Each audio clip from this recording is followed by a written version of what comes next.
நம்மள நிறைய பேர் அபெக்ஸ் டு அபெக்ஸ் பாயிண்ட் எடுக்கிறதுக்கு சங்கடப்படுவோம். அதாவது எடுக்கிறவங்களும் சங்கடப்படுவோம், கொடுக்குறவங்களும் சங்கடப்படுவோம். அதெல்லாம் தவிர்க்கிறதுக்காக ஒரு ஃபார்முலா யூஸ் பண்ணணும். அது என்னங்கிறது பார்க்கலாமா? இப்படி மிடில் செஸ்டோட அளவை எடுத்துட்டு அதை 10ஆல டிவைட் பண்ணணும். என்னோட இந்த மிடில் செஸ்ட் சென்டரில் வரும்ல, இந்த மிடில் செஸ்ட் வந்து எனக்கு 35 வந்ததுன்னா 35 10ஆல வகுக்கணும்.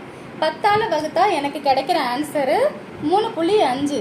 உங்களுக்கு இப்போ 36 38 எப்படி வந்தாலுமே அந்த மிடில் செஸ்டோட அளவு என்ன வருதோ அதை 10ஆல வகுத்தீங்கன்னா அந்த கிடைக்கிற ஆன்சர் தான் நம்மளோட ஊக்குப்பட்டியிலிருந்து இங்கே மார்க் பண்ணுவோம்ல நம்ம டாட் பிடிக்கிறதுக்காக, அந்த அளவு தான் 3.5. ஓகேவா? நாளைக்கு இந்த சென்டர் டாட்டோட மார்க்கோட கால்குலேஷன் எப்படி பண்ணுறதுங்கிறத பார்க்கலாம். ஏன் இந்த கால்குலேஷன்ஸ் எல்லாம் உங்களுக்கு இப்போ நான் சொல்லி கொடுத்துட்ருக்கேன்னா, நான் ஒரு லாங் வீடியோவாக உங்களுக்கு ஒரு ப்ளவுஸ் வீடியோ கொடுக்குறேன் அப்படின்னா நான் உங்களுக்கு சொல்லும்போது அப்போது டக்குன்னு புரியும், இன்னும் கொஞ்சம் உங்களுக்கு மனசில் பதியும். அதுக்காக தான். ஓகேவா? வீடியோ பிடிச்சிருந்தா லைக் பண்ணுங்கள், ஷேர் பண்ணுங்கள், கமெண்ட் பண்ணுங்கள், மறக்காமல் சப்ஸ்கிரைப் பண்ணிக்கோங்க, ஆல் பட்டன் அமுத்திக்கோங்க. அப்போ தான் நான் கொடுக்குற யூஸ்ஃபுல் வீடியோ உங்களுக்கு நோட்டிஃபிகேஷனில் வரும்.